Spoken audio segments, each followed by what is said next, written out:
হাই friends, মই ৰং চেনেলত সম্প্ৰচাৰিত হৈ থকা পৰিতৰা ধাৰাবাহিকখনৰ আজিৰ খণ্ডটো চাবলৈ বহুত বেছি ভাল লাগিব, কিয়নো যোৱাটো খণ্ডত অকিৰণ ঘৰলৈ মদ খাই আহিছিল আৰু জোনক বিচাৰিছিল।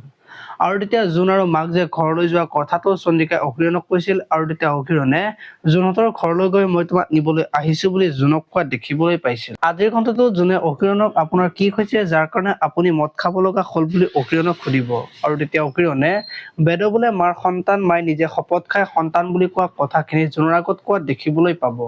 এইফালে আকৌ অকিৰণক আজি মণিগুপ্তাক এনকাউণ্টাৰ কৰাৰ অপৰাধত সোধপোছ কৰিব আৰু আপুনি নিজৰ ইচ্ছামতে মণিগুপ্তাক এনকাউণ্টাৰ কৰিছিল বুলি সুধিব, আৰু তেতিয়া অকিৰণে মিছা কথা বুলি ক'ব, আৰু তেতিয়া আমাৰ হাতত প্ৰমাণ আছে বুলি কৈ নিভানে পইচা দিয়া পুলিচজনে সঁচা বুলি সাক্ষী দিয়াত দেখিবলৈ পাব, আৰু তেতিয়া লকআপত অকিৰণক সোমাই থোৱা দেখিবলৈ পাব।